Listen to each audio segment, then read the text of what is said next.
Afternoon to all of you.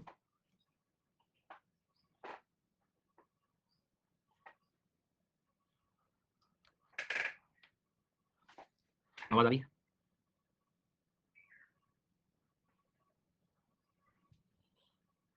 Good afternoon.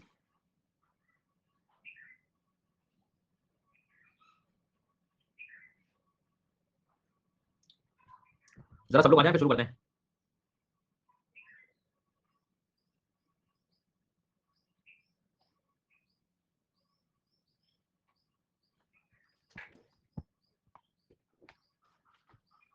चलिए, तो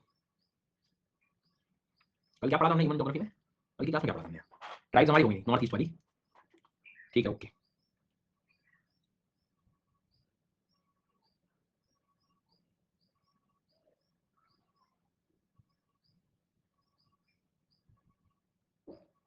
मैंने सुबह ऐसा कुछ नहीं था, मुझे लग रहा है मैंने मतलब बोला था कि क्लास एंड करते हैं, फिर वो शायद पता नहीं, ये तो कनेक्टिविटी में अब तक पहुंची नहीं चीज़, मैंने तो एंड ही कर दी थी, ऐसा कुछ नहीं पढ़ा।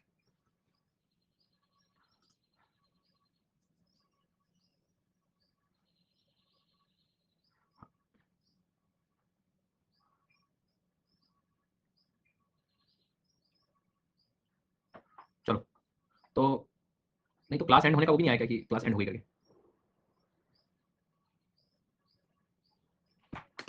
अच्छा, वो फिर कनेक्टिविटी का कुछ इशू रहा होगा, क्योंकि मैंने कहा था कि मैं 1 मिनट, फिर उसके बाद में मैंने ये बोला था कि शीट में कल अपलोड करूंगा और फिर कल हम मिलते हैं, तो वो शायद बात पहुंची नहीं आप तक। खैर, तो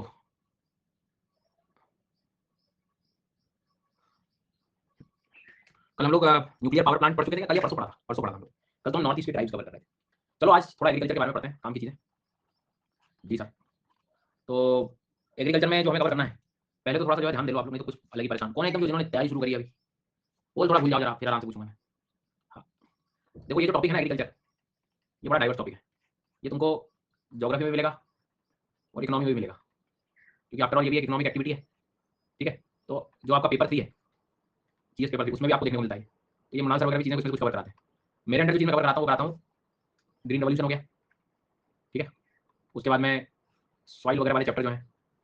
ठीक है, इसके बाद में कुछ बायो फर्टिलाइजर। जी सर। क्रॉप्स एंड क्रॉप का मतलब यहाँ पर इंडिया और वर्ल्ड में। ठीक है, मतलब जो जितने प्रकार के टाइप्स वगैरह, वो सारी चीज़ें, और वर्ल्ड में जो एग्रीकल्चर प्रैक्टिस किया जाता है अलग अलग। तो इस कोर्स में जिसमें बैठे होगा, उसमें ये 2 चीज़ें हम लोग कवर करते हैं। बायो फर्टिलाइजर एनवायरमेंट में कवर होता है, और ये हम लोग इंडियन ज्योग्राफी में पढ़ते हैं। ठीक है, तो ये जो टॉपिक हमारा एग्रीकल्चर वाला, ये आपको इसका सॉइल, ग्रीन रेवोल्यूशन, ये रेवोल्यूशन, प्रॉब्लम ऑफ एग्रीकल्चर, जो मेन एस्पेक्ट ज़्यादातर है वो हम इंडियन ज्योग्राफी में इसको कवर करते हैं। और बाकी जो क्रॉप जो है भारत में, कहाँ पे कौन सा क्रॉप है, गेहूँ कहाँ लगता है, ये कहाँ लगता है, वो कहाँ लगता है, जी हाँ, रबी क्रॉप, खरीफ क्रॉप, जायद क्रॉप, ये सब हम ये आज वाले सेशन में डिस्कस करेंगे। ठीक है, सो तो आज हम एग्रीकल्चर को थोड़ा सा कवर करेंगे, कुछ इसका पोर्शन इस कोर्स में पर्टिकुलरली हम करते हैं। तो वही मैं आपसे कह रहा हूँ कि इस कोर्स में जो भी तुम एग्रीकल्चर पढ़ो, उसको एंड मत समझ लेना कि बस उतना ही पढ़ना था। ये अलग अलग जगहों पे तुम्हें मिलेगा थोड़ा थोड़ा। इस चीज़ को जो है थोड़ा ध्यान रखना। ठीक है, हालांकि यही नहीं है, बस इतना ही नहीं था, ऐसा नहीं। ये आपको थ्रू आउट योर प्रिपरेशन अलग अलग जगह पे थोड़ा थोड़ा मिलेगा, जहाँ पर जैसी जैसी जरूरत रहेगी वैसे। चलो खैर ठीक है, आगे बढ़ते हैं।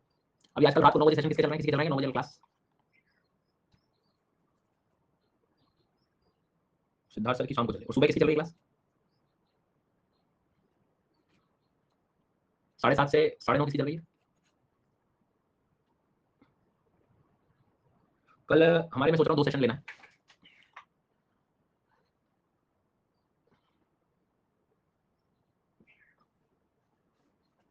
मुझे ये बताना है आपको कि आप रात में सही रहेगा, सुबह लें।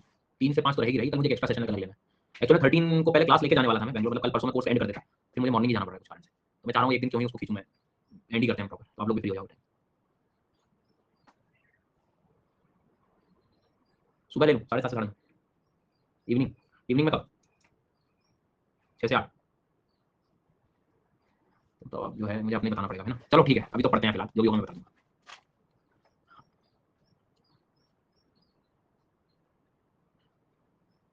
नहीं तो ऐसा होगा तो मॉर्निंग कर लूँगा, क्योंकि शाम को मेरी क्लास फ्री सेशन भी तो है, वो भी 8 बजे 7 से 8 रहता है, तो फिर कहीं से कहीं तक मतलब मेरे पास जो स्लॉट अवेलेबल सुबह 7:30 से 9:30 का।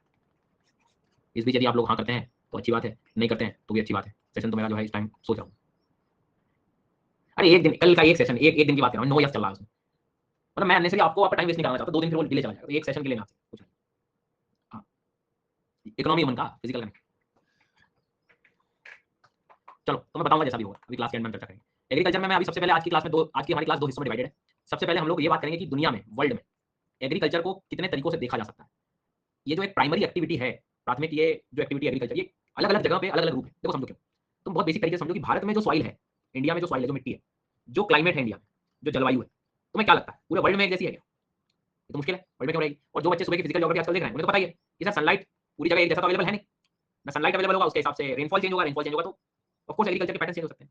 फिर हर देश की अपनी कहानी है सर, किसी के यहाँ एग्रीकल्चर का ज़्यादा महत्व है तो किसी के यहाँ नहीं है। आज मैं यूएस से कहूँगा तो यूएस कंपैरेटिवली सिर्फ एग्रीकल्चर पर डिपेंडेंट है, ऐसा कहना बिल्कुल गलत हो जाएगा। लेकिन भारत एग्रीकल्चर पर एक बड़े स्तर पर डिपेंडेंट है। ये डिपेंड करता है कि वहाँ की जनसंख्या का कितना प्रतिशत एग्रीकल्चर में जो है अपना जीवन यापन कर रहा है, इस बात पर निर्भर करता है। तो वर्ल्ड में किस तरह से एग्रीकल्चर को देखा जाता है या ऐसी प्राइमरी एक्टिविटीज कितने तरीकों से की जा सकती है, उसकी आज हम थोड़ी टर्मिनोलॉजी सीखेंगे। ठीक है, तो सबसे पहले हम लोग बात करेंगे कि जब इसको दो तरीकों से तुम देख सकते हो कि जब एग्रीकल्चर था ही नहीं वर्ल्ड में, शुरुआत में आदि मानव का जब समय था, एकदम बिल्कुल शुरुआती दौर पर। ठीक है, आदि मानव का मतलब हो गया यहाँ पर जिनको हम कह सकते हैं जो प्रिमिटिव लोग हैं, कि जो मानव सभ्यता का आरंभिक युग जो रहा होगा। जी हाँ सर, तो एकदम स्टार्टिंग की इमेजिन करो आप कि जब स्टोन एज चल रहा था, आदि मानव आपने सुना ही होगा, प्रिमिटिव मेन सुने होंगे। तो उस समय लोग किस पर निर्भर करते थे?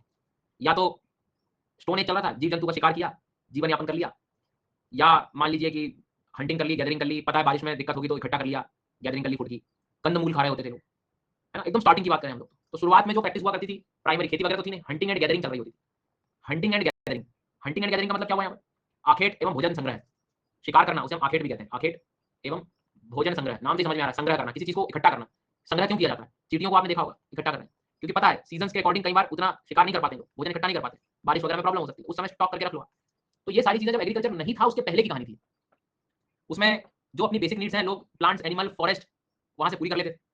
फिर धीरे-धीरे लोगों ने जो है उसको कमर्शियलाइज़ करना भी शुरू किया। जैसे आपने देखा होगा कि जो हमारा जो च्युइंग गम है, च्युइंग गम देखा है च्युइंग गम? च्युइंग गम वो ये चीकू का पौधा होता है ना, पेड़ होता है, इससे निकलने वाला जो जूस है, उससे बनता है। Excuse me. तो लोग जो थोड़े एडवांस होते चले गए, उन्होंने फॉरेस्ट प्रोडक्ट्स को यूज़ करना शुरू कर दिया।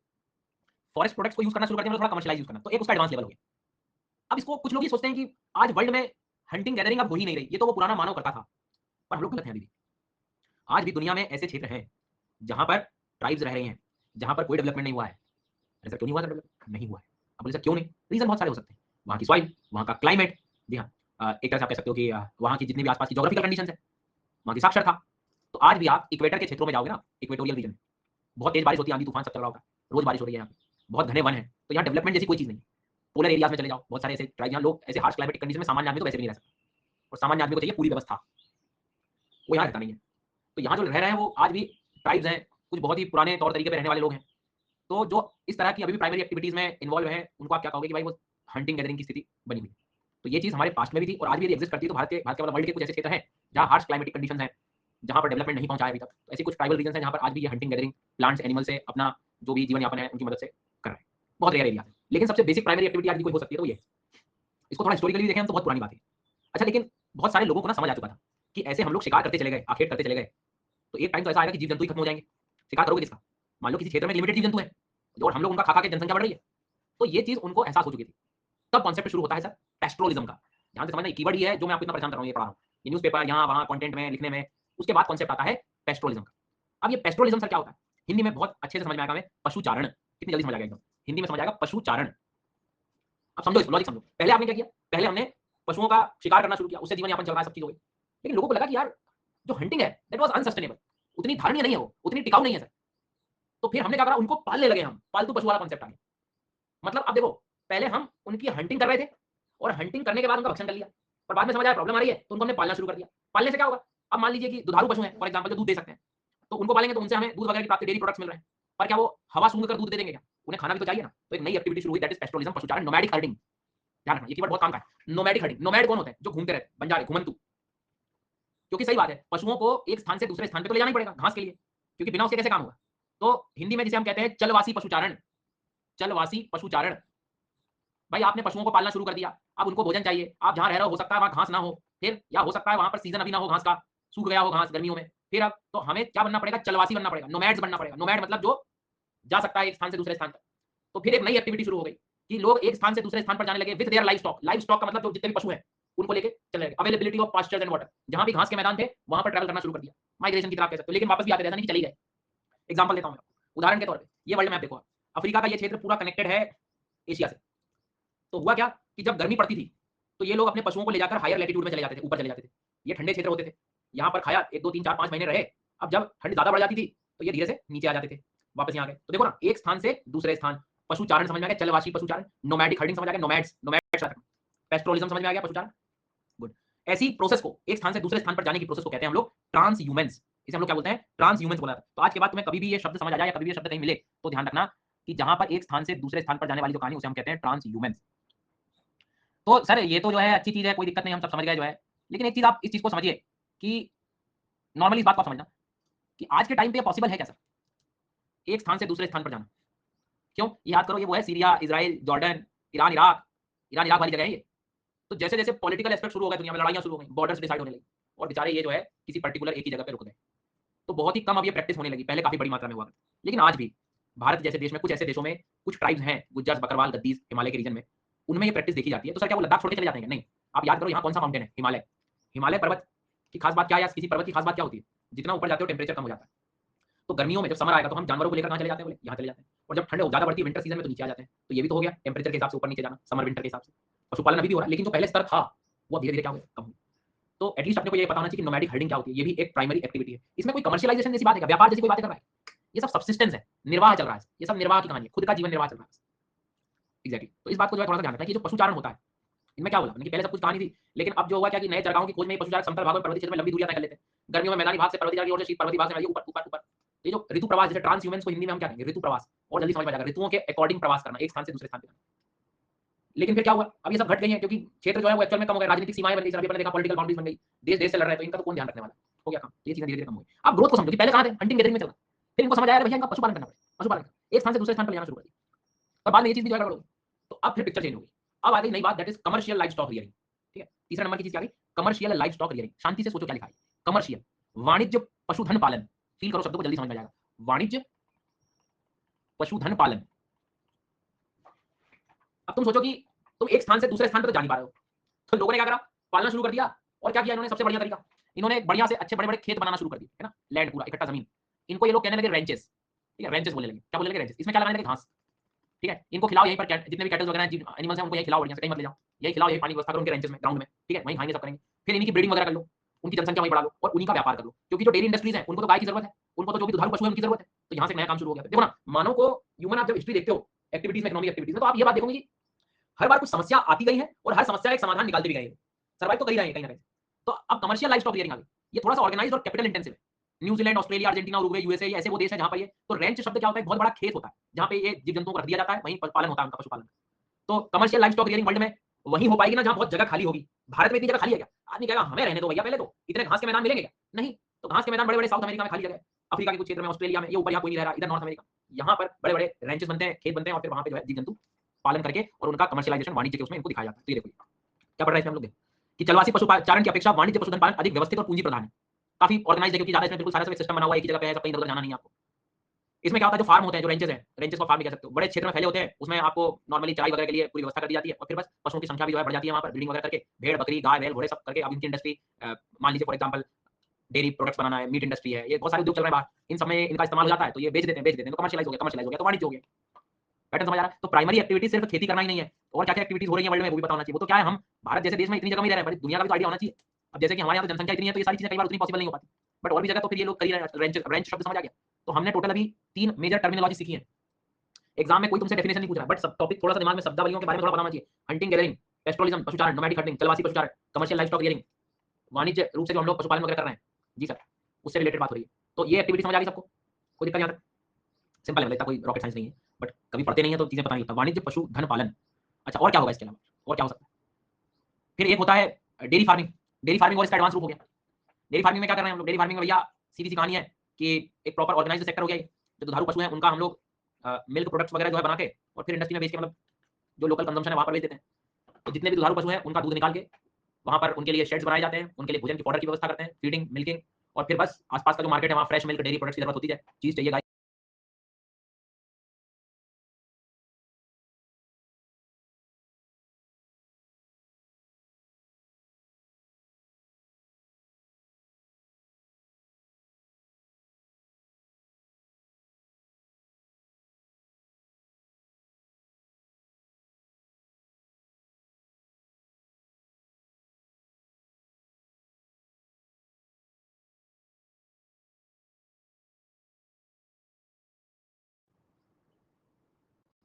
आवाज आ रही है क्या मेरी?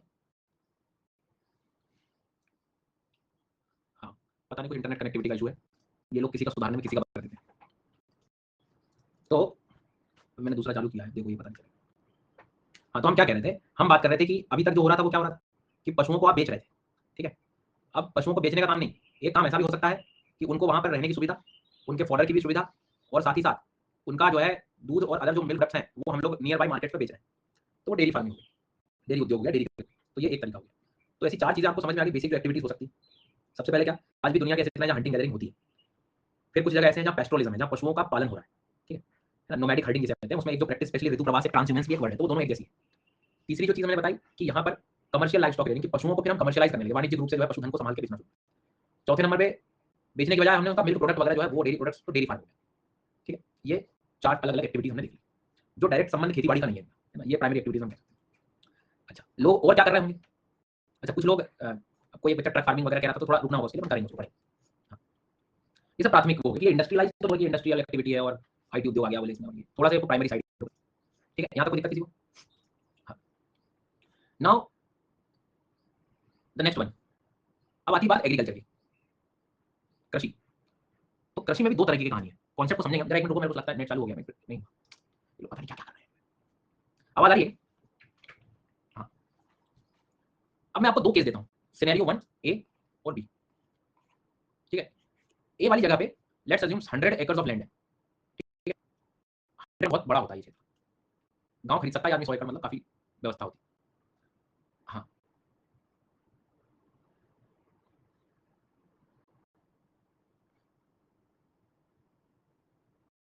वेट वेट एक मिनट, आ रही आवाज, आ रही क्या? हाँ, तो अब शायद ठीक हो गया। तो ये 2 एग्जांपल लेते हैं हम, दोनों 100 एकड़ के खेत है, ठीक है। अब एक जगह, मतलब ये आप कंट्री इमेजिन करो, ठीक है, मतलब काफी बड़े स्पेसेस हैं, और यहाँ पे मान के चलो कि कम से कम 100 फैमिलीज हैं, 100 परिवार है इस जगह पे, ठीक है। कितने परिवार है? 100, 100। और यहाँ पे 3 परिवार है, 3 फैमिली। मैं हूँ सर, ये मैं हूँ, बोले मैं, हेलो हेलो सर, ये मेरे को दे दो, इधर वाला, इधर वाला मेरे को दे दो। मतलब कीप इट सिंपल, आप जो है, तो आप दोनों से क्या समझ रहे हो कि 100 फैमिलीज 100 एकड़ पे खेती कर रही है, इनका प्रोडक्शन यहाँ पे हो रहा है, और यहाँ पे से 3, तो आप मेरे को बताओ कि फाइनल प्रोडक्शन जो है, सपोज यहाँ पर 300 टन निकलता है, लेट्स अज्यूम यहाँ भी 300 टन निकलता है, बट तुम सोचो, और ज्यादा हो गया टन तो तुम किलो ले लो, बहुत आसान कर देता हूँ। ये तो कंज्यूम कर जाएंगे भाई साहब, और ये इतना कंज्यूम कर पाएगा क्या? नहीं सर, तो बच जाएगा, ये सरप्लस हो गया, तो अब इसकी बुद्धि क्या चलेगी? मैं इसको बेच दूं। तो यहाँ पे 2 केसेस हैं। पहला केस, जिस भी देश में जनसंख्या ज्यादा है, सुनना ध्यान से, पॉपुलेशन ज्यादा है, वहां के लोग कितनी खेती कर ले, overall let's own area comparatively कम होने के कारण जनसंख्या बहुत है, प्रेशर बहुत है लैंड पे, तो ज्यादातर वो कमर्शियलाइज कर ही नहीं पाते, खुद ही कंजम्पशन कर लेते हैं, खुद का ही जीवन निर्वाह चल रहा है, ठीक है। खुद का निर्वाह, मतलब कोई सरप्लस नहीं बचा। जैसे भारत, कुछ हद तक चीन को भी आप देख सकते हो, जनसंख्या बहुत है, लेकिन यूएसए लैंड मास बहुत है, जनसंख्या कम है, तो वहां पर उनके पास सरप्लस बहुत होता है, कमर्शियलाइज कर सकते हैं उसको। तो एग्रीकल्चर जब भी देखा जाता है 2 प्रकार का देखा जाता है, एक वो जो सब्सिस्टेंस एग्रीकल्चर हो, ध्यान से सुनना, सब्सिस्टेंस, सब्सिस्टेंस का मतलब होता है निर्वाह कृषि, नाम से समझो, निर्वाह, खुद खाया और खुद ही जो है पकाया, और खुद खाया, खुद ही ने उगाया, सभी लोकली कंज्यूम कर गया, nothing left for the trade. और एक इसका उल्टा क्या है, कमर्शियल ग्रेन कल्टीवेशन, वाणिज्यिक रूप से आप कृषि कर रहे हैं, मतलब ये कि जो बड़े बड़े क्षेत्र है, फार्म एरिया लार्ज है, सिंपल सी कहानी, वहां बचेगा, ट्रेड होगा, भैया बचा हुआ तो कमर्शियलाइज करेगा। तो एग्रीकल्चर कितने प्रकार की हम लोग बात कर रहे हैं, मेनली 2 प्रकार से, एक सब्सिस्टेंस और एक एक्सटेंसिव कमर्शियल वाली कहानी, ठीक है। अब सब्सिस्टेंस को सोचो थोड़ा सा, सब्सिस्टेंस का मतलब क्या, निर्वाह कृषि, जीवन का निर्वाह चल, ऐसा नहीं लगता आपको कि निर्वाह जो है या सब्सिस्टेंस जो है आज के टाइम पे 2 लोग अलग अलग तरीके से करते हैं? कैसे, समझो शांति से। कुछ वो लोग हैं जो ट्राइब्स हैं, जो आज भी प्रिमिटिव तरीके से रह रहे हैं, आज भी उस पुराने जमाने के अनुसार ट्रेडिशनल तरीकों से खेती कर रहे हैं, और एक ऐसे हैं जो ट्राइब्स नहीं है, लेकिन जनसंख्या बहुत होने के कारण लैंड होल्डिंग ही नहीं है उनके पास। पहले 20 एकड़ खेती थी, 2 भाई हो गए, 10-10 हो गई, इनने 2-2 और कर लिए, 2 का भाग और दे दो, और उनकी तैयारी एक-एक की और हो गया काम। अब ये तो तुम देखते आ रहे हो, सामान्य हो गई चीज। अब इसमें इनको तुम ट्राइब बोल दोगे कि तुम ट्राइब हो, नहीं भाई, लैंड का फ्रेगमेंटेशन हो गया। इतना सच नहीं बोला तो पढ़ाते, इतना ज्यादा सच मत बोला करो, कोई बात नहीं, जो है वो तो बोल ही रहा हूं मैं। तो सब्सिस्टेंस एग्रीकल्चर वो होता है जिसमें कुछ भी ट्रेड के लिए नहीं बचता, लेकिन उसको या तो आप देख सकते हो कि ट्राइब्स वगैरह भी कर रहे होते हैं। ट्राइब्स का काम क्या है, मान लो ट्राइब्स का एग्रीकल्चर पैटर्न जो एक हमें पता होता है, स्लैश एंड बर्न, फॉरेस्ट को कट कर देना, फिर वहां पे खेती कर लेना 3-4 साल, फिर मिट्टी खराब हो जाए तो शिफ्ट कर देना, दूसरे फॉरेस्ट कट करके। तो ये क्या हो रहा है sir, this is shifting agriculture. भले एग्रीकल्चर का प्रकार हो गया है, लेकिन खुद सोचो कि आफ्टर ऑल ये चल तो जीवन का निर्वाह ही ना, इससे कोई ट्रेड व्रेड तो कर नहीं रहा है बेचारे, खुद का जीवन चल रहा है अभी फिलहाल। तो that is your subsistence agriculture. और बाकी लोग जो कर रहे हैं सर, के अलावा जो लोग कर रहे हैं जैसे उत्तर प्रदेश, बिहार, मध्य प्रदेश, पंजाब, इंडिया को ले लो, चाइना को ले लो, तो उसको हम प्रिमिटिव एग्रीकल्चर नहीं कहेंगे, उसको हम कहेंगे इंटेंसिव एग्रीकल्चर। उसको हम इंटेंसिव बोलेंगे। इंटेंसिव का मतलब क्या होता है? जो बहुत ही गहन निर्वाह जिसे हम कहते हैं। दो होते हैं देखो, एक एक्सटेंसिव होता है और एक इंटेंसिव होता है। तो एक्सटेंसिव और इंटेंसिव से समझना होगा। इंटेंसिव गहन, ज्यादा मेहनत लग रही हो जिसमें। सो फाइनली ध्यान देना कि जो सब्सिस्टेंस एग्रीकल्चर होता है वो दो प्रकार का होता है। पहला होता है प्रिमिटिव सब्सिस्टेंस। प्रिमिटिव कौन? जो ट्राइब्स के द्वारा, जो अभी हमने पढ़ा, वो वेजिटेशन जो है आग वगैरह लगा के क्लियर करते हैं, फिर खेती वगैरह की झूम जैसे हम नॉर्मली कहते हैं। ऐसा इंडिया में नहीं, वर्ल्ड में भी यूज होता है। यूएसए वगैरह में भी, सेंट्रल अमेरिका में मिल्पा कहते हैं, इसके बाद में मिल्पा के बाद में इंडोनेशिया में लगान बोलते हैं, भारत में झूम कह रहे हैं। तो कहने का मतलब ये होगा कि प्रिमिटिव सब्सिस्टेंस एग्रीकल्चर की कहानी हो गई। पर सब्सिस्टेंस ट्राइब के अलावा जो लोग कर रहे हैं उसको हम कहते हैं इंटेंसिव सब्सिस्टेंस एग्रीकल्चर, मतलब गहन निर्वाह कृषि। स्पेशली जो एशिया के क्षेत्रों में, एशिया क्यों लिखा? पॉपुलेशन यहाँ पे क्या है, ज्यादा है। अब उसमें भी क्या हो रहा है? चाइना जैसे देश में सिर्फ क्या लगाया जा रहा है? धान की खेती कर रहे हैं। बहुत सारे ऐसे क्षेत्र हैं जिसमें सिर्फ पैडी लगाया जा रहा है, तीनों बार में पैडी। और खुद बुद्धि लगाओ, तुम सोचो, जब खेत कम है, जनसंख्या ज्यादा है, प्रेशर ज्यादा है, तो क्या वो यहाँ पे ऐसे टाइम पे गन्ना नहीं लगाएगा? पहले पेट भरेगा खुद का, पहले पेट भरेगा ना खुद का। तो पेट भरेगा मतलब पहले क्या लगाएगा? पैडी, धान। और ज्यादा से ज्यादा अदर देन पैडी लगाना है तो क्या करेगा? वो क्या लगाएगा? गेहूं, सोयाबीन, ज्वार। क्यों? पहले उसको पेट भरना है। तो कभी भी याद रखना कि सब्सिस्टेंस एग्रीकल्चर की पहचान है कि निर्वाह कृषि जो खुद कंज्यूम कर पाए डायरेक्टली। अब तुम सोचो कि वो नील की खेती कर ले, मैंगो की खेती कर ले, शुगर केन की खेती कर ले, चाय ले ले, कॉफी ले ले, ये थोड़ा सा मुश्किल हो जाता है। ये सब कमर्शियल क्रॉप्स है, पहले तो खुद की व्यवस्था करेगा। तो निर्वाह दो प्रकार से हो रहा है, एक ट्राइब और एक जो सामान्य लोग इंटेंसिव सब्सिस्टेंस कर रहे हैं, उसमें भी दो प्रकार है। जहां ज्यादा जनसंख्या है, बहुत ज्यादा हाई डेंसिटी है, वहां तो लोग पैडी ही लगाएंगे। तो इट्स लाइक ऐसा, ये देखो, इसमें आप लोग देखोगे तो वेट राइस डोमिनेंट क्रॉप। असल में क्या है? पैडी को चाहिए पानी, पानी बहुत चाहिए रहता है, और हर जगह जरूरी नहीं ना पानी हो। जनसंख्या ज्यादा होती है तो वैसे वाटर का प्रेशर होता है, पानी उतना ही कम रहता है। तो फिर अदर दिन में क्या आएगा? वीट आएगा, सोयाबीन आएगा, चने आएंगे, ऐसी फसलों को लगाते हैं जिसमें भारत चाइना आगे इन सब चीजों। तो जो चल रहा है वैसे चल रहा है। देखो, सब्सिस्टेंस एग्रीकल्चर को इमेजिन करो, जिसे हम निर्वाह कहते हैं, ठीक है। ये दो प्रकार की हो गई। एक हो गई प्रिमिटिव। प्रिमिटिव मतलब याद करो क्या था कीवर्ड प्रिमिटिव का? जो बहुत ही ज्यादा जी सके। तो एक तरह से आप निर्वाह कृषि को आदिकालीन निर्वाह कृषि कह सकते हो, आदिकालीन निर्वाह कृषि, ठीक है। और एक और जो था वो क्या था प्रिमिटिव के अलावा? इंटेंसिव। इंटेंसिव सब्सिस्टेंस एग्रीकल्चर मतलब एक तरह से ये जो निर्वाह कृषि है बहुत ही ज्यादा सघन है, बहुत ज्यादा एक तरह से आप कह सकते हो कि जिसमें अपने आप में मेहनत लग रही है, पॉपुलेशन जहां पर ज्यादा है। अब ये भी दो प्रकार की होती है। Intensive subsistence agriculture dominated by paddy, मतलब चावल प्रधान, और other than paddy like wheat, soybean etcetera. Pattern समझ आ रहा है? फ्लो समझ आ रहा है पूरा आपको? कि एक गहन निर्वाह कृषि है जो चावल प्रधान है और जो चावल रहित है, जो चावल रहित है। जी हाँ, इस चीज को आपको अच्छे से ध्यान रखना। सो प्रिमिटिव क्लियर हो गया, और इंटेंसिव सब्सिस्टेंस हो गया dominated by paddy and other than paddy. Basic कहानी अपने को याद है। तो अब आप एक बार और इनको समझ सकते हो कि प्रिमिटिव कौन हो गया? जो स्पेशली ट्राइब्स की कहानी है, पर आफ्टर ऑल खुद का निर्वाह चल रहा है ना, खुद का निर्वाह कर रहे हैं, तो इसलिए उसको हम लोगों ने उस केस में रखा है। उसको आप ऐसा पढ़ सकते हो। तो आदिकालीन है स्पेशली कौन? संतरित कर रहे हैं, उनको हम लोग कह रहे हैं एग्जैक्टली। और बाकी जो इंटेंसिव थी गहन, वो दो प्रकार की, चावल प्रधान और चावल रहित। चावल प्रधान कहाँ होगा? जहां पर अत्यधिक जनसंख्या है। तो जी हाँ, जहाँ खेत का आकार छोटा है। अब आदमी को बनाएगा, जो उगाएगा वो पहले खाने की सोचेगा, पहले खाएगा, सबसे आसान काम। Hello hello hello hello hello hello hello, आ रही आवाज? आ रही आवाज? आ रही? अब ठीक है, आवाज आ रही? ठीक है। अब तुम सोचो कि कल को बोले आपसे एग्जाम में को बोले कि ऐसे सब्सिस्टेंस एग्रीकल्चर जिसमें खेती निर्वाह हो रही है, उसमें तुम बुद्धि लगाओ, लैंड होल्डिंग क्या होगी? कि जो जमीन जो होगी ज्यादा होगी कि कम होगी? लैंड होल्डिंग हमेशा कम होगी। क्या कैरेक्टरिस्टिक है? परिवार फैमिली लेबर बनी हुई है। फैमिली लेबर बनना मतलब क्या? कि भाई वैसे ही खेत कम है, तुम्हारे पास इतने पैसे तो होंगे कि तुम किसी दूसरे से खेती करा लो। क्या हो रहा है?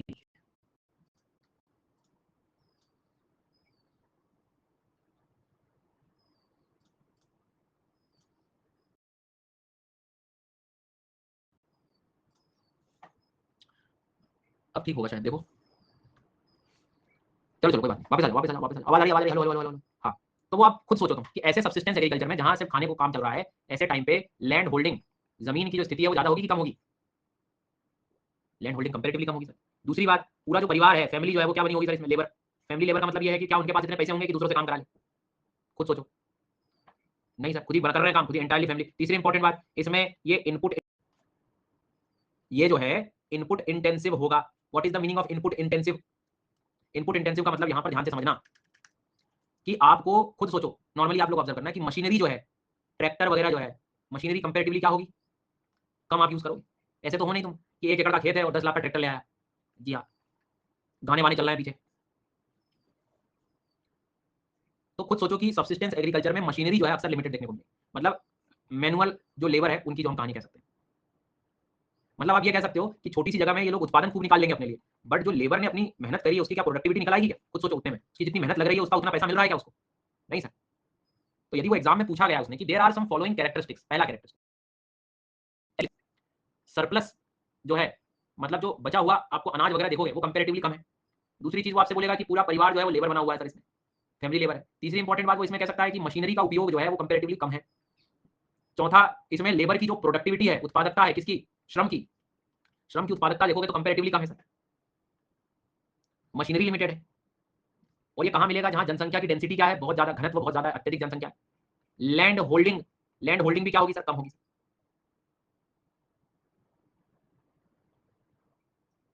तो ये सारे कैरेक्टरिस्टिक्स कौन सी खेती के हैं? Subsistence agriculture. कुछ चीजें समझने वाली हैं, हर चीज को लिखना नहीं होता है। तुम सोचो शांति से कि जिस खेती में निर्वाह चल रहा है, आदमी सिर्फ जीवन जीना चाह रहा है कि भैया मेरा जीवन कट जाए, उसमें तुम सोचो कि ऐसी खेती में लैंड ज्यादा होगा कि कम होगा? लैंड कम रहेगा, पूरी फैमिली परेशान हो रही है, फैमिली लेबर, उनके हिसाब से उनको प्रोडक्टिविटी मिल रही है? नहीं। अलग अलग तरीके के बीज लगा पाएंगे क्या वो? क्रॉप में डाइवर्सिफिकेशन, बीजों में विविधीकरण कर पाएंगे क्या? नहीं, पहले तो पेट भरने की कहानी है। लेकिन इसका जस्ट अपोजिट, डेंसिटी जहां कम है, लैंड वहां पर जहां पर बहुत ज्यादा है, मशीनरी का इस्तेमाल किया जा रहा है, ऑपरेशंस जो है पूरा मैकेनाइज्ड है, अलग अलग चीजें लगा रहे हैं, कौन लगा रहा है, बाले लगा रहा है, हॉर्स लगा रहा है, ये लगा दूंगा, वो लगा दूंगा, ये सब क्या होगा? एक्सटेंसिव होगा। एक्सटेंसिव, वो इंटेंसिव शब्द था, अब क्या है? एक्सटेंसिव शब्द आ गया। अब समझ आ रहा है इंटेंसिव एक्सटेंसिव? एक्सटेंसिव मतलब विस्तृत वाणिज्य अनाज कृषि, विस्तृत रूप से, बड़े स्तर फैला हुआ वाणिज्य अनाज कृषि। और वो क्या था? गहन था। और ये क्या है? विस्तृत है। आज के बाद ये subsistence, intensive subsistence, primitive subsistence, इनमें दिक्कत होगी क्या? Pastoralism, nomadic herding, commercial live stock rearing, ranches, सब आसान शब्द। तो भारत में तुम एग्रीकल्चर का कौन सा टाइप बोलोगे? कमर्शियल, एक्सटेंसिव कमर्शियल बोलोगे, वाणिज्यिक बोलोगे, कि सबसिस्टेंस बोलोगे? सबसिस्टेंस कहेंगे, निर्वाह कृषि कहेंगे। दोनों होंगी, पैडी भी होगी और अदर देन पैडी भी होगी, मतलब चावल प्रधान भी होगा और चावल प्रधान के अतिरिक्त भी होगा। आ गई बात समझ में? आता कोई दुख दर्द है किसी को? शुरू से दोबारा शुरू करो। पहला क्या था? हंटिंग गैदरिंग था। ये कक्षा 12वीं की एनसीईआरटी में सारा कंटेंट मिल जाएगा, तो नोट्स इनके उनके पीछे मत भागना। इट्स ऑल अबाउट अंडरस्टैंडिंग कि तुम्हारा वहां टाइम खराब ना हो। और क्लास में ध्यान दे दिया तो एनसीईआरटी पढ़ने की जरूरत नहीं पड़ेगी, क्योंकि पूरा खेल शब्दों का है, हेडिंग का ही पूरा खेल है। हेडिंग को ही तुम्हें समझना है बस, जरूरत भी नहीं पड़ेगी कुछ उसके बाद। पेस्ट्रोलिज्म का मतलब आ गया इसके बाद, लोग घूम रहे हैं, चरवाहे बन गए जो है, ट्रांसह्यूमेंस की कहानी है। फिर कमर्शियल लाइव स्टॉक रियरिंग की बात आ गई कि उनको हमने जो बेचना शुरू कर दिया, बड़े बड़े खेत में उनको पाल कर और फिर ब्रीडिंग वगैरह करके बेचना। फिर डेयरी फार्मिंग आ गई। फिर सबसिस्टेंस एग्रीकल्चर वो चीज होती है जिससे निर्वाह चल रहा है, ट्राइब अपना अलग कर रही है और बाकी जनता जहाँ जनसंख्या है वहाँ इंटेंसिव बोल रहे हैं उसको, गहन कृषि। अब उसमें भी लोग पैडी लगा रहे हैं, अदर देन पैडी लगा रहे हैं। फिर एक्सटेंसिव कमर्शियल ग्रेड कल्टीवेशन, वो आप देख सकते हैं। फिर कुछ लोगों को आपने देखा होगा कि खेती भी कर रहे हैं, सुनना मेरी बात ध्यान से, खेती भी कर रहे हैं और पशुपालन दोनों कर रहे हैं, मतलब एग्रीकल्चर भी कर रहे हैं और लाइव स्टॉक पशुपालन भी पाला, उसको हम कहते हैं मिक्स्ड, कि animals like cattle, sheep, pigs, poultry, ये सब इसको भी काम, मतलब पशुओं वाला काम भी कर रहे हैं और खेती बाड़ी भी चल रही है, उसको हम कहते हैं मिक्स्ड फार्म, मिश्रित कृषि। दोनों चीजें जिसमें हम, आप अपने खेत में वो पशुओं के लिए भोजन भी, फॉडर भी लगा रहे हो और ये मिक्स हो गया। कुछ बच्चे कंफ्यूज हो जाते हैं टर्म में, इंटर क्रॉपिंग में, वो मिक्स्ड अलग हो गया और इंटर क्रॉपिंग अलग हो गया। एक फसल के साथ दूसरी फसल को लगा देना साथ में, वो इंटर क्रॉपिंग हो गई। गेहूं के साथ मक्का लगा दिया आपने, सोयाबीन के साथ मक्का लगा दी, इंटर क्रॉपिंग, साइमल्टेनियसली दो क्रॉप्स लगा दी ऑन सिंगल लैंड। तो ज्यादातर इंडिया में मिक्स्ड फार्मिंग भी आपको देखने को मिलेगी, हर किसान के यहाँ आपको एक दो गाय बैल ये वो सब देखने को मिलेंगे, अक्सर आपने देखा होगा। सो मिक्स्ड फार्मिंग की एक खास बात है जो कि ध्यान रखना। फिर देखो आप, वर्ल्ड का ये एरिया बड़ा इंटरेस्टिंग है, ये मेडिटेरेनियन सागर है, ठीक है, सुनना ध्यान से। ये फिजिकल ज्योग्राफी जो मॉर्निंग वाली क्लास है ना, उसमें भी हम बड़े अच्छे से पढ़ेंगे। तो यहाँ का क्लाइमेट बड़ा अलग टाइप का है। इस क्लाइमेट की खास बात है कि यहाँ ठंड में बारिश होती है, विंटर में रेनफॉल होती है। तो अभी इसमें सिर्फ समझना है ऐसा कि ठंड में बारिश होती है। अब बोले क्यों होती है तो सुबह वाली क्लास में सीखेंगे, बट बहुत इंटरेस्टिंग चीज है। ठंड में यदि बारिश हो जाए तो समर में कितना बिल्कुल शाइनी डे रहेगा, बिल्कुल एकदम सूर्य आपको खूब साफ दिखेगा और कोई बारिश वारिश नहीं हो रही है, धूप वगैरह खूब रहेगी। ऐसे में खट्टे फल बहुत पकते हैं, बहुत मदद मिलती है खट्टे फलों को पकने के लिए। तो ये मेडिटेरेनियन एग्रीकल्चर बड़ा अलग प्रकार का है, जहाँ पे ग्रेप्स, खट्टे फल जो हैं, विटिकल्चर जिसे हम कहते हैं, अंगूर की खेती, वो बहुत होती है। मेडिटेरेनियन वाला एरिया ये, और आपको यहाँ नॉर्थ अमेरिका में मिलता है, चिली में मिलता है, साउथ अफ्रीका में मिलता है। ये वो जगह है जहाँ क्लाइमेट डिपेंडेंसी ज्यादा है। हालांकि ये चैप्टर 0% पढ़ा रहा हूँ, मान के चलना 100% फिजिकल ज्योग्राफी में पढ़ेंगे सुबह, बट अभी आप इतना याद रखो कि खट्टे फलों का एक अलग कहानी है, उनकी एक अलग खेती होती है। और इसीलिए इन जगहों में वाइन मेकिंग उद्योग बहुत फेमस है, वाइन बहुत बनती है यहाँ पे, बेस्ट क्वालिटी वाइन यहाँ पे मिलती है। कारण अंगूर है गाइस, अंगूर ले लो गाइस। अंगूर ही क्यों हो रहे हैं, खट्टे फल क्यों हो रहे हैं? इनको पकने के लिए जो धूप चाहिए होती है, मॉडरेट सनलाइट जो चाहिए होता है, वो बहुत ही अच्छी मात्रा में मिल जाता है। हमारे यहाँ तो जले जाए अंगूर, इतनी तेज गर्मी भी नहीं चाहिए। हाँ, तो ये बहुत मॉडरेट टेम्परेट एरियाज में है और वो भी क्लियर स्काई के साथ, तो पकने में फलों को बड़ी मदद मिल जाती है। ये वो हो गया। फिर कुछ लोग क्या कर रहे हैं, सब्जी वगैरह लगा रहे हैं, बागवानी कृषि कर रहे हैं, हॉर्टिकल्चर में कर रहे हैं। अब सब्जी कौन लगाता है, ध्यान देना, सब्जी वो लगाएगा ऐसा नहीं कि खुद ही खा जाऊंगा। सब्जी वही लोग लगाते हैं जो शहरों के आसपास लोग रह रहे हैं ज्यादा, क्योंकि सिटीज में ना बहुत कंजम्पशन होता है वेजिटेबल्स का, देखा होगा आपने। और वो सब्जी कम से कम बेच सके वहां पर जाके। तो इंडिया में तो हर घर दिखेगा, हर आधे लोगों के घर के छतों पे तुम जाओगे तो तुम्हें सब्जी वहीं मिल जाएगी। समझ रहे हो मेरी बात? जुगाड़ जो है इंडिया की, इंडिया है ही इन सब चीजों बात ही नहीं करना है, थ्योरी खराब कर दी लोगों की सब। जी हाँ, मैं बात कर रहा हूँ यूरोपियन कंट्रीज की, नॉर्थ अमेरिकन रीजन की। वहां क्या हो रहा है कि बड़ी बड़ी सिटीज के आसपास लोग वेजिटेबल्स लगा रहे हैं और रात भर में उन वेजिटेबल्स को शहरों तक ये लोग रोडवेज से पहुंचा दे रहे हैं। जी हाँ सर। तो जो रोड द्वारा ट्रक के द्वारा भेज दिए जाते हैं रात भर में ओवरनाइट, सुबह तक मंडी में पहुंच जाता है और बिक जाता है। ऐसी फार्मिंग के लिए एक शब्द बड़ा फेमस है, ट्रक फार्मिंग, कि वहाँ के जो लोग हैं वो वेजिटेबल्स में बहुत एक्सपर्ट हो जाते हैं। जो डिस्टेंस है शहर तक की दूरी, ट्रक से दूरी जो है वो तय कर ली जाती है। जी हाँ, हालांकि इसमें लेबर भी बहुत लग रहा है, कैपिटल, पैसा वगैरह सब लग रहा है, बट यदि ट्रांसपोर्टेशन बेहतर है तो आपका हॉर्टिकल्चर सक्सेस है सर। कारण क्या है, इनका शेल्फ लाइफ कम है ना, 2 दिन चलेगी, 3 दिन चलेगी सब्जी, चौथे दिन तो कुछ और बन गया, आलू बैंगन बन गया। जी सर। तो इसलिए उसको टाइमली शहरों तक पहुंचाना पड़ता है। अब तुम टाइमली शहरों तक क्विकली कैसे पहुंचाओगे? तुम रेलवे से तो पहुंचाने से रहे, स्टेशन की वैसी कमी, फ्लाइट से तुम पहुंचाओगे नहीं। घर तक पहुंच सेवा यदि कोई ट्रांसपोर्टेशन है तो वो रोडवेज है। घर दरवाजे तक यदि कोई चीज आ सकती है तो वो रोड है, तो ट्रक से भेजा तुमने। ट्रक फार्मिंग फेमस हो गया है। आ गई बात समझ? यहाँ एनिमल्स को नहीं भेज रहे, सब्जी सब्जी को भेज रहे हैं, वेजिटेबल्स की कहानी। तो एक तरीका और है। देखो आज शांति से आप लोग सोचोगे तो वर्ल्ड में प्राइमरी एक्टिविटीज कितनी तरह की चल रही है आज हमने सीखी। तो एग्रीकल्चर में सिर्फ गेहूं, चना, मक्का, दाल यही नहीं होती है, ये भी पढ़ना होता है कि वर्ल्ड में एज अ प्राइमरी एक्टिविटी कहां पर किस तरह की चीजें हो रही है। डंपर फार्मिंग, रेत धोलो जो है, बालू रेत।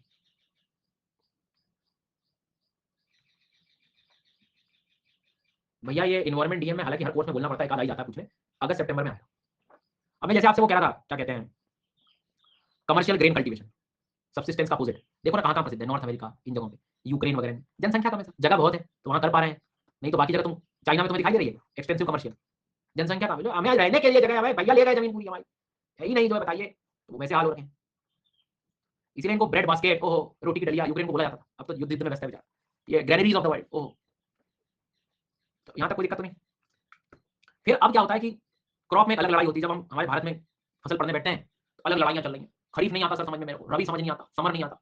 इसमें यदि कुछ आता है बचपन से तो जायद पता होता है, और वाटरमेलन सबको पता है। एक चीज आती है मेरे को कि जो है समर और वाटरमेलन हैप्पी बर्थडे जायद में होता है। तो मेरा मतलब क्या है, आपको पहले ना अपने दिमाग में क्लैरिटी लानी होगी कि जून, जुलाई, अगस्त, सितंबर और अक्टूबर, इन महीनों को आप अपने आप को इमेजिन करो थोड़ा सा, कोई जल्दबाजी नहीं। नवंबर, दिसंबर, जनवरी, फरवरी, मार्च, इमेजिन करो अपने आप को। और अप्रैल, मई और जून इमेजिन करिए। तो इस दौरान कोई भी फसल होगी, तो इसमें जुलाई अगस्त की बात कर रहा है, मतलब भारत में मानसून का टाइम होता है। जो मैं बोलते जा रहा हूँ चुपचाप सुनते जाओ, क्रिएट करते जाओ दिमाग में। मानसून का टाइम, और मानसून के टाइम पे रेनफॉल कम होगी कि ज्यादा होगी? ज्यादा होगी। तो अक्सर हम ये बोलेंगे भारत का एवरेज रेनफॉल 100-115 के आसपास है, तो 100 सेंटीमीटर से हम ज्यादा बोलेंगे। इस दौरान क्या भारत में कोई टेम्परेचर की कमी होती है क्या? हाई टेम्परेचर रहेगा इस दौरान। Well done. अच्छा, इसका अपोजिट देखो, नवंबर, दिसंबर, जनवरी, फरवरी, क्या उतना रेनफॉल होता है क्या इस टाइम पे? बिल्कुल नहीं होता। खुद अपने आप को लेके जाओ, भले ही आप लड्डू एकदम नए छात्र हो, तो भी ये तो बचपन से अनुभव किया ना तुमने तुम्हारे सामने। बारिश ही कम हो रही, लेकिन टेम्परेचर यहाँ पे क्या होगा? लो टेम्परेचर होगा। अब हर फसल का अपना स्वभाव है। अब जैसे मान लो सोयाबीन है, ये जितनी भी फलीदार फसल है, सोयाबीन हो गया, ठीक है, पैडी हो गया, इनको चाहिए पानी, ठीक है, शुगर केन हो गया, मक्का हो गई, इनको चाहिए पानी। पानी चाहिए, रेनफॉल तो चाहिए और टेम्परेचर ज़्यादा चाहिए, इसलिए इनकी कैटेगरी इस मंथ में। लेकिन गेहूं को ज़्यादा पानी नहीं चाहिए, ज़्यादा दे दोगे तो पीला पड़ जाएगा। गेहूं हो गया, चना हो गया, ठंड में पोहे में मटर खाली बोलेगा इस, ठीक है, सरसों हो गया। तो ये ठंड का टाइम हो गया। कुछ दालें जैसे पल्सेस वगैरह लोग लगा देते हैं, वो इधर आ गए। अब मेरी बात शांति से सुनना, इस कैटेगरी को कहा जाता है खरीफ के क्रॉप। कौन से क्रॉप? खरीफ। और इस कैटेगरी को बोला जाता है राबी क्रॉप्स। अब तुम्हें कैसे समझना है, मैं जो तरीका जनरली बच्चों को सिखाता हूँ। खरीफ, खरीफ खराब, फसल खराब हो जाती है, ज्यादा पानी आ जाता है ना तो सड़ जाती है फसलें। ज्यादा फसल खराब हो गई बारिश में, तो जो बारिश का टाइम है वो खरीफ है। बचा हुआ रबी, भैया को ठंड लग रही है। अब क्वेश्चन आया कि जो रबी क्रॉप्स होती हैं उनमें पानी कम चाहिए कि ज्यादा चाहिए, तो तुमने कनेक्शन बनाया, रबी होता है विंटर, विंटर में टेम्परेचर कम, रेनफॉल कम। तो कल को बोले कि वीट जो है एक रबी क्रॉप है, तो वाटर ज्यादा चाहिए कम चाहिए, तो भाई रबी क्रॉप है मतलब कम चाहिए, चना कम चाहिए। लेकिन सोयाबीन बोला, पैडी बोला, चावल बोला, तो ये सब क्या है? ज्यादा चाहिए, टेम्परेचर भी ज्यादा चाहिए, खरीफ। खरीफ वो क्रॉप है, कॉटन लिख दो तुम लोग, खरीफ वो क्रॉप है जो वाटर इंटेंसिव, जिसको पानी चाहिए, जो बारिश में। इसको कैसे याद रखो? खरीफ खराब, खराब से सड़ गई फसल सड़ गई। सर वीट को तो बहुत चाहिए होता है, बट नहीं, ये गड़बड़ हो गया। ये काम कर, वो जो खेत में पानी देने वाला है ना, उससे पूछ, वो किसी दिन सो जाता है तो पानी कहीं भर जाता है, तो वहां के गेहूं पीले पड़ जाते हैं। मॉडरेट चाहिए उसको, 100 सेंटीमीटर से कम चाहिए। आओ इधर देखते हैं, चेक करते हैं टेबल। खरीफ क्रॉप वो होता है जो मानसून टाइम में होता है। मानसून के पहले लगा पाओगे तुम, बीच मानसून बारिश आते में तो मिट्टी काम करने नहीं दोगे। जून से अक्टूबर तक का टाइम हो गया ऑटोमेटिकली। क्या चाहिए? तापमान ज्यादा चाहिए, देखो वेट वेदर चाहिए, मतलब बारिश चाहिए ग्रोथ के लिए, सीधी सी कहानी। अब रबी को देखो, विंटर में जो लगता है, ठीक है, रबी भैया विंटर, अक्टूबर से मार्च का टाइम आ गया, ठंडा ड्राई वेदर चाहिए। वीट इसमें आ गया, देखो ग्राम आ गया, पीज आ गया, मस्टर्ड, सनफ्लावर, ये सब तुमको इसमें दिखेंगे। और इधर पैडी, कॉटन, जूट, ज्वार, बाजरा, ये जितनी भी चीजें हैं सब पानी। राजस्थान में तो बेचारे इसी टाइम पे डिपेंडेंट रहेंगे, खुद सोचो तो। इसमें तो वैसे भी पानी की कमी रहेगी। राजस्थान में जो बारिश होगी थोड़ी बहुत भी कब होगी? रेनफॉल के टाइम पे। बोलो खरीफ प्रॉब्लम है। तो खरीफ से खराब, खराब से मानसून, ऐसे याद करो, सीधी बात। और उस टाइम पे तुम, अब मैं आपसे बार बात में कहूँ कि सोयाबीन ऐसा एक जो है क्रॉप है जिसे लो टेम्परेचर लगता है। खड़े हो जाओ लाइन में। आवाज आ रही है? Hello hello hello. सोयाबीन जो है वो लो टेम्परेचर। अब तुमने कहा यार नहीं, सोयाबीन तो खरीफ क्रॉप है। अब सोयाबीन खरीफ है मतलब बारिश का टाइम, बारिश का टाइम तो टेम्परेचर अच्छा होता है। सोयाबीन जो है 100 सेंटीमीटर रेनफॉल से कम में पनप जाएगी। अरे नहीं, कैसे चलेगी भाई, कम से नहीं, ज्यादा चाहिए उसको। वीट में 100 सेंटीमीटर से कम चल जाएगा। अब बचा 2 महीने में, तुम खुद लगाओ कि मार्च अप्रैल मई जून 2 से 3 महीने में गर्मी में तुम्हें क्या मिलता है, यही मिलेंगे और क्या। वेजिटेबल सब्जियां लगाओगे तुम, खेती कौन सी कर रहे हो, वैसे तो पानी वानी नहीं होता है, तो खाली तुम जाहिर हो गया। क्लियर हो गया, थोड़ा सा आइडिया लग गया कि खरीफ क्या है। रबी भैया ठंड में, ऐसे भी याद कर लोगे तो बचा इधर खरीफ मानसून में। तो ये जितनी ज्यादातर ज्वार बाजरा ये जो है ना, ये सब ड्राई एरियाज में लगते हैं, कम पानी में भी इनका काम हो जाता है। पर राजस्थान इनमें लगता है ये, पर इनका लिए कम पानी भी कब आएगा, मानसून में तो आएगा, बारिश में तो पूरे खत्म हो जाए ठंड में। तो ये पहले काम कर लो प्रियंका, तुम खरबूजा खाते हो क्या? तो खरीफ रबी से डरने की जरूरत नहीं। आ गई क्या मेरी बात समझ में? अभी क्या होता है, हर साल मैं एक पीडीएफ तैयार करता हूँ। इस बार जो लर्नर्स एग्जाम देने वाले उनके लिए भी तैयार किया था मैंने, एग्रीकल्चर हैंडबुक। ठीक है, इसमें सबसे ज्यादा लर्नर को प्रॉब्लम होती है डेटा को लेकर कि कौन सा क्रॉप कहाँ ज्यादा है कहाँ कम है, साल में थोड़ा बहुत चेंज भी हो जाता है। तो इस साल का ये अपडेटेड हैंडबुक गया है। इस हैंडबुक का यूज आप लोग क्यों कर सकते हो या कैसे कर सकते हो, दो चीजें। पहला तरीका तो यह है कि आप अभी जो मैंने इसी हैंडबुक का एक यूट्यूब वीडियो भी बना दिया है, तुम्हें लगे तो तुम वो भी देख सकते हो। उस वीडियो में तुम्हें पता लग जाएगा कि कौन सा क्रॉप किस राज्य में ज्यादा है। नहीं तो तुम अपने हैंडबुक रख के, जैसे मिनरल्स की कैसी थी वैसे ये डेटा आप बार बार अपनी पढ़ाई में यूज कर सकते हो। और इनफैक्ट बहुत सारे लर्नर्स के पास वो पहुंच गया। वो हैंडबुक में कैसी मदद मिलेगी, जैसे ये कि भैया अभी रिसेंट एडवांस एस्टीमेट क्या कह रहे हैं कि चावल जो है कहाँ पर ज्यादा। नॉर्मली हम लोग पैडी के लिए कहाँ यूज करते हैं भाई, वेस्ट बंगाल आगे, पर इस साल कुछ चीजें थोड़ी बदलती दिख रही हैं। यूपी थोड़ा सा जो है आगे गया है, तेलंगाना में बेहतर खेती होने लगी है राइस की, साउथ साइड और बढ़ गया है। जी हाँ, फिर पंजाब वेस्ट बंगाल तो यही जो है। एक टाइम छत्तीसगढ़ को हम लोग पढ़ते थे बचपन में, आपने भी पढ़ा होगा कि धान का कटोरा कहते हैं, राइस बॉल, कोई गिनती नहीं हो रही है प्रोडक्शन के मामले, कंपैरेटिवली बहुत पीछे हो गया।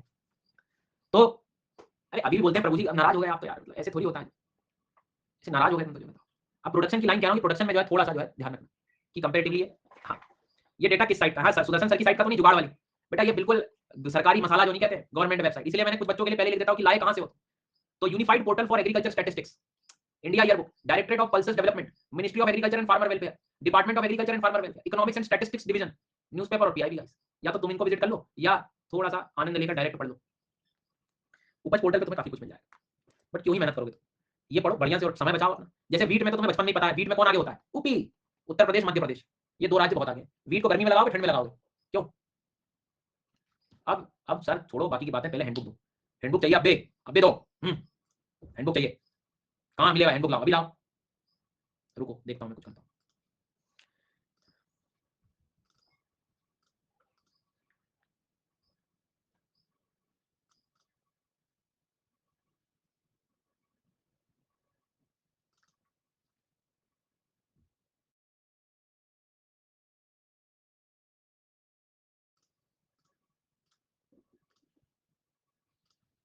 तो आपको मैंने उस दिन भी दिया था, आपको फिर दे रहा हूँ। मिनरल्स के दिन भी आपको ड्राइव लिंक दी थी, देखो याद करो।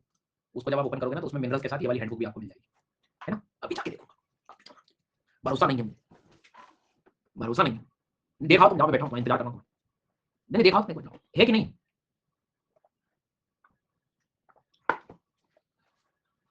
कर लीजिए, है है पढ़ो आगे पढ़ो, पढ़ा दो, ठीक ओके।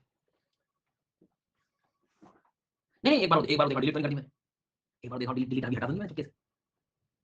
तो आपको स्टार्टिंग में उस पीडीएफ में इस तरह के जो क्रॉप्स है ना कि चना कहाँ है मध्य प्रदेश में, इनमें तो ये बाजरा का प्रोडक्शन, मेज का प्रोडक्शन, रागी ले लो गाइस, स्मॉल मिलेट्स, बार्ले, तुअर, ग्राम, उड़द, मसूर ले लो गाइस।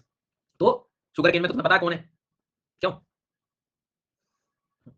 तो ये सारी चीजें जो है उसमें आपको मिल जाएगा। फिर क्या होता है कि जब तुम पढ़ने बैठोगे तो तुम्हारा मन है, देखो मन है ना, जब तुम पढ़ने बैठोगे तो तुम्हारा जो मन है ना वो घबराएगा कि यार ये तो ठीक है, तो कॉमन चीज है, झूठ वूठ तो कोई भी बता देगा। मान लो एग्जाम में उधर उधर इधर का कोकोनट पूछ लिया तो क्या होगा, मिल्क प्रोडक्शन पूछ लिया तो कैसे होगा बताओ, वो कौन सा, वो टर्मरिक कहाँ से आएगा, जिंजर पूछा तो बादाम का क्या होगा, एलमंड का क्या होगा, रबर कॉफी टी का कौन बताएगा। बेटा पूरी व्यवस्था करके दी तुमको, तुम्हें सिर्फ पढ़ना कि तुम्हारा मन ना इधर उधर करता रहेगा। तो टोबैको भी दिए कि टोबैको में कौन है, कि गुजरात आगे आता है। आलू तक दे दिया हूं मैं, ऑनियन महाराष्ट्र दे दिया, टोमेटो में एमपी दे दिया, कोकोनट कर्नाटक आगे है, दूध उत्पादन में उत्तर प्रदेश आगे, फिर राजस्थान है, फिर मध्य प्रदेश है, वर्ल्ड में इंडिया का फर्स्ट चल रहा है। मछली पालन में आंध्र प्रदेश आगे है। अच्छा मछली पालन की भी अलग कहानी है, एक समुद्र के किनारे और एक अंदर इंग्लैंड, इंग्लैंड कहोगे तो आंध्र प्रदेश, समुद्र के किनारे पे जाओगे तो गुजरात। सारे थॉट तुम्हारे ना सब अलग कर दिए, जो सब सब थोड़ा बहुत मैं प्रोवाइड कर सकता है कि यार मछली पालन में अंदर बाहर वाले में ये है। तो जब भी तुम पढ़ो कोई भी कॉन्टेक्स्ट तो ये हैंडबुक को साथ में रखना, क्योंकि एक दिन में तुम याद करने बैठो याद नहीं होगा। आगे बात समझ, कोई दिक्कत? ब्लैक पेपर, जिंजर, टर्मरिक, मतलब एग्जाम में 2 साल पुराना पेपर देखना, टेमरिंड आ चुका है, इमली, तो फिर हमें सब पढ़ना पड़ेगा। इमली तक पूछा है, हाँ जी। बादाम ले लो गाइस, काजू ले लो गाइस, और चॉकलेट ले लो गाइस। तो इसको थोड़ा सा आपके पास रखना जानकारी। ये अभी ओपन हो जाएगा, अपलोड चल रहा है, अभी मैंने अपलोड किया, ठीक। फिर ये स्लाइड बहुत ज्यादा काम की है तुम्हारे लिए। रबर केरला में होता है, तमिलनाडु में होता है, वर्ल्ड में रबर देखने जाओगे तो थाईलैंड में, यहाँ से स्टेटमेंट वाला क्वेश्चन बन सकता है। कॉफी कर्नाटक में बहुत ज्यादा होती है, चाय तो असम की तुम्हें पता ही है। और ये अरीकानट क्या होता है, किसको पता है? सुपारी ले लो गाइस, सुपारी ले ली गाइस। तो सुपारी में कर्नाटक वर्ल्ड में, मतलब वर्ल्ड तो क्या ही कहोगे आप, इंडिया में सबसे ज्यादा है, आई है नेटिव मलेशिया से आई हुई है। ऑयल सीड्स में राजस्थान आ गया। तो कहने का मतलब इन चीजों को याद। अच्छा, पर अब जब ये पढ़ रहे हो तुम, तो फिर तुम्हारे दिमाग में पता क्या था, ये बताए थे कि वो ये वर्ल्ड का क्या करेंगे, वर्ल्ड का बता देते थोड़ा। ये वर्ल्ड के लिए भी एक टेबल बनाया हुआ है कि वीट में कौन आगे, मक्का में कौन आगे, बार्ले में कौन आगे, जौ, राइस में, कॉटन में, दाल में, ऑयल सीड्स में, सोयाबीन में, सनफ्लावर में, ये आपका ये मस्टर्ड, रेपसीड, सरसों वगैरह में, ये कोबरा मतलब आपका कोकोनट, पाम ऑयल में कौन आगे है, शुगर केन में कौन आगे है। तो ये तुम्हारे वर्ल्ड का दूध हो गया। अब एक स्लाइड ऐसी दिखाने वाला हूं जिसमें तुम्हें मैं चाहता हूं कि मेहनत मेहनत करो। जो पल्सेस होती है ना दाल, उसके नाम याद नहीं होते बच्चों से। जैसे चना है तो ग्राम तुम एक्सपेक्ट करते हो कि एग्जाम में ग्राम लिखा जाए, नहीं। जितने भी तुम पीवाईक्यू उठाओ तुम्हें चिकपी दिखाई देगा। हाँ, चिकपी कहते हैं उसे। सर ऐसे नहीं होता है सर, ऐसे तो गड़बड़ हो जाएगा सर। देख लो भाई, उड़द का जब क्वेश्चन आता है तो उड़द में ब्लैक ग्राम लिखा रहा है भाई, मान ही नहीं रहा। जी हाँ, वो जो मटर होती है, मटर मटर मटर उसको फील्ड पी भी कहते हैं। तुअर की जो दाल है उसे पिजन पी भी कहते हैं। बैठे पता ही नहीं चल रहा भाई साहब। और एग्जाम तो पीवाईक्यू चेक करना तो मिलेगा पिजन पी के नाम से। पूरे स्टेटमेंट आसान है, but consider the following statements regarding pigeon P. बैठे पिजन पी नहीं समझ आ रहा, अब आगे स्टेटमेंट क्या पढ़ोगे। ग्वार, ग्वार वाली होती है क्लस्टर बीन कहते हैं। ये हॉर्स ग्राम आ चुका है, कुल्थी जिसे बोला जाता है। मोट बीन, काउ पी, ये जो आपका क्या कहते हैं, वो नहीं होता लोबिया से काउ पी गया, राजमा को राजमश। तो इस तरह के जो है। और लेंटिल, लेंटिल को क्या बोलते हैं कौन बताएगा, मसूर की दाल, लेंटिल्स बोला जाता है उसे। किडनी बीन, हॉर्स ग्राम, ये तुम्हारी व्यवस्था कर दी। तो इनमें समय बिताना शांति से। अब इनमें मैं क्या याद कराऊंगा तुमको, नॉर्मली तुम देख लेना, स्लाइड से ऑब्जर्व कर लेना। एक दो बार पढ़ोगे तो वैसे भी याद हो जाएगा। चिकपी तो कम से कम पढ़ लेना, और पिजन पी के दो तो पढ़ लेना। हाँ, साइंटिफिक नहीं मत करना यार, नॉर्मली नाम याद रखना। How to access the files you share. Access क्या होता है, डायरेक्ट डाउनलोड करो।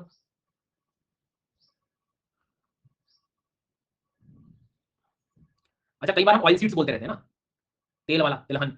ऑयल सीड समझ नहीं आते तो ऑयल सीड्स की अपनी एक कैटेगरी है। ये rapeseed, mustard, soybean, groundnut, castor seed, सेसम, तिल, तिल जो होता है, सनफ्लावर, लिनसीड, सेफ्लावर, कुसुम जिसे कहते हैं, कुसुम का एक फूल होता है उसमें बीज निकलते हैं, नाइजर सीड। इनसे तेल निकल के बन गया तिलहन। तो उसका भी तुम्हें डेटा मिल जाएगा इस वाली स्लाइड में कि सोयाबीन में कौन आ गया है अभी इस समय लेटेस्ट में। जी हाँ, सनफ्लावर में कौन आ गया है, कर्नाटक है, इस तरह से। तो जब भी जो भी न्यूज़ में कोई भी आप पढ़ो क्रॉप, तो ये हैंडबुक अपने पास रखनी है आपको। समझ में आ गई बात। यूट्यूब पे इसका वीडियो डला है, बट उसमें भी आपको मैंने जनरली ऐसे ही समझाया हुआ है, तो उसमें से कोई दिक्कत नहीं कि तुम्हें वहाँ जाके देखना लगे तो देख भी लो। फिर एक दो चीजें और आप इकोनॉमी में पढ़ते हो कि हर उसके लिए एमएसपी सरकार देती है ना, सपोर्ट प्राइस देती है। अभी मैं आदों से पूछ लूं कि सबसे ज्यादा हाईएस्ट सपोर्टिव जो एमएसपी है वो किसका है, बैठे। तो फिर याद रखना सेसम तिल का सबसे ज्यादा हाईएस्ट एमएसपी है। जी सर। रवि क्रॉप में भी वो लोग, खरीफ क्रॉप में भी देखें हम लोग, और रवि क्रॉप में देख लें तो लेंटिल, मसूर, मसूर जो है उसका ज्यादा है। तो ये ऐसे कुछ सवाल जो है वो प्रिंट आउट की जरूरत नहीं है, मतलब नॉर्मली तुम रख लो अपने पास। फिर एक सवाल अक्सर तुमसे परेशान करेगा, वो ये वाला। अलग अलग चीजों के बोर्ड बने हुए हैं। कॉफी बोर्ड बना है हमारे यहाँ, रबर बोर्ड बना हुआ है, कहवा कॉफी बोर्ड है, चाय बोर्ड है, टोबैको बोर्ड है, स्पाइसेस बोर्ड है, अभी टर्मरिक बोर्ड बनाने की बातें कर रहे हैं हम। तो एक क्वेश्चन आता है कि ये बोर्ड किस मंत्रालय के अंतर्गत आते हैं, पता ही नहीं। कमर्शियल हमने लगाया एग्रीकल्चर में, पीछे मुड़ के भी नहीं देखूंगा।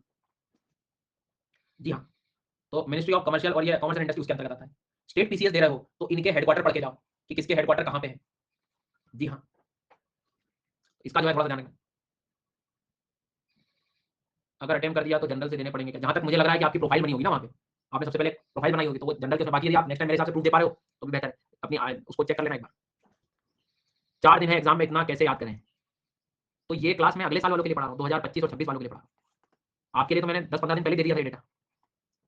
कहाँ थे आप। ये तो जो 2025-26 वाले उनके लिए पढ़ा रहा हूँ।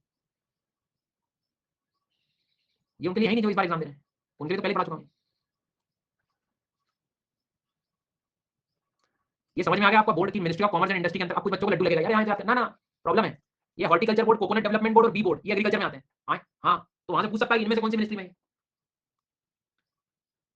तो ये ध्यान रखना आपने, क्योंकि मैंने इसलिए सब कैटेगराइज कर दिया कि भाई हॉर्टिकल्चर बोर्ड, कोकोनट वाला बोर्ड और बी बोर्ड। बी मतलब ये हनी बी वाली जो बात होगी। और उसके बाद में फिशरी डेवलपमेंट बोर्ड और डेयरी डेवलपमेंट बोर्ड, ये सब मंत्रालय फिशरीज और एनिमल हस्बेंड्री के अंतर्गत आता है। आया मजा। इस चीज को जो है थोड़ा सा ध्यान रखना। अब फिर एक मसाला बीच में आएगा, सिल्क वाला बोर्ड, जूट वाला बोर्ड और टेक्सटाइल कमिटीज वगैरह, ये सब मिनिस्ट्री ऑफ टेक्सटाइल में। तो आपको शांति से ऑब्जर्व करना है कि coffee, rubber, T, tobacco, spices, ये सारी चीज, ये जितनी चीज इनका ट्रेड करना पड़ता है। जैसे मान लो बाहर भी ले जा रहे हैं आप, तो ये इनको थोड़ा सा आपको याद है। ये कॉमर्स में जाएंगे सब, ये सब कॉमर्स में जाएंगे। और हॉर्टिकल्चर, कोकोनट, बी बोर्ड, ये एग्रीकल्चर में। डेयरी डेवलपमेंट, फिशरीज डेवलपमेंट, ये आपका मंत्रालय फिशरीज एनिमल हस्बेंड्री वाला होगा। बाकी सिल्क और जूट वगैरह तो आपको समझ में आ जाएगा, बस गलती से एग्रीकल्चर में मत लगा देना जूट को, फिर परेशान हो। ऐसे ही एक कॉयर बोर्ड ऑफ इंडिया होता है। ये क्या है, नारियल का जो फाइबर निकलता है, कोकोनट फाइबर, उसका भी एक बोर्ड बना हुआ। जी हाँ sir, ministry of micro small and medium enterprises के अंतर्गत आता है। तो कोकोनट बोर्ड किसके अंतर्गत था, याद है किसी को, coconut board, coconut development board, agriculture वाले के अंतर्गत। बट जो कॉयर बोर्ड है उसको हमें, तो मैं आपसे कह रहा हूं जब आप कभी शांति से इस कंटेंट को खुद निकालने बैठोगे ना भैया, मान के चलना कि दिन भर भी बैठ गए तो 12 से 15 घंटे चले जाएंगे। और फियर ऑफ मिसिंग वाले तो इतना डर रहता है कि ये दे दूं, ये दे दूं, ये लिख लूं, वो लिख लूं, उसमें गया।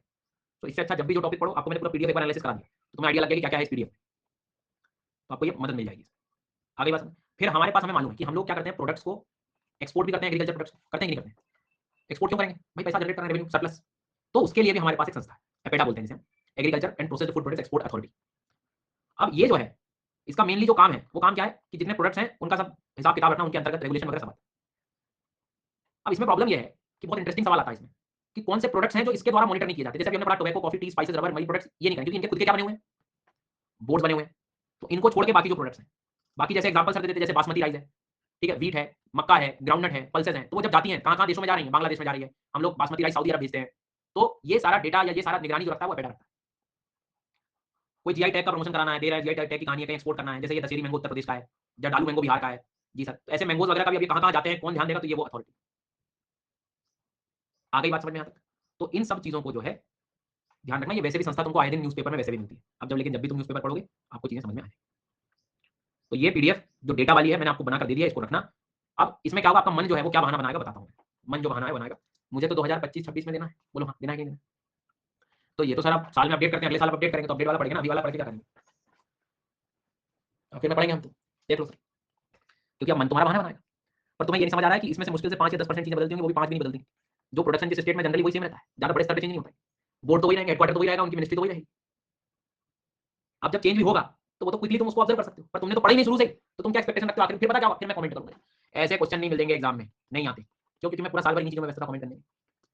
हाँ, जब तुम पीवाईक्यू सॉल्व करोगे, देखोगे क्या भैया ये तो चिकपी आ गया, तो हॉर्स ग्राम आ गया, पिजन पी आ गया, समझ नहीं आया, लेकिन अब तुम्हें समझ आएगा कि तूर दाल को हम पिजन पी कह रहे हैं, चिकपी जो है वो ग्राम हो गया। इनफैक्ट मैंने एक स्लाइड इनके नाम से भी रख दी है कि कौन सा क्रॉप रबी क्रॉप है, कौन इनमें खरीफ है, कौन रबी है, रबी खरीफ दोनों में भी लगाते हैं, रबी खरीफ, रबी खरीफ, रबी सब कौन कौन से राज्य आ गए हैं, सारी चीजें ये तक इसमें दिया हुआ है। तो तुम जब भी जो टॉपिक पढ़ो, तुम्हारे लिए ये बढ़िया है। अच्छा, कुछ बच्चे कहेंगे इसमें हिंदी का क्या करें, तो इसमें हिंदी में इसलिए मैंने लिखा था, हिंदी में तो पढ़ो तो समझ में जाएगा। उड़द, चना, खिचड़ी, ग्वार, लोबिया, मूंग, कुल्थी, मोठ, मसूर, मटर, तुअर, अरहर, सोयाबीन। और थोड़ा तो पीडीएफ तो और क्लियर दिखेगी, मतलब फोटो देख के भी समझ जाओ। तो मेरे हिसाब से थोड़ा मन और बहाना बनाए ना, तो उसे कहना आज ही बना ले, जितना बनाना है, पढ़ना तो पड़ेगा, पढ़ना तो पड़ेगा। ऑल इज रिटन मींस खरीफ रबी में लग रहा है दोनों, क्योंकि किसान क्या है, उसको पानी चाहिए। आज के जो किसान है उसको चाहिए पानी। पानी मिल गया ना, तो तुम जो कहो लगा के दिखा देगा। यूपी बिहार में जाइए आप, ऐसे बहुत जगह है जब तीनों फसलों में वो पैडी लगा के दिखा रहा है। कहाँ लगा? बिहार में वैरायटी निकला है 3 बार। 60 दिन की फसल में मूंग लगा देता है एमपी।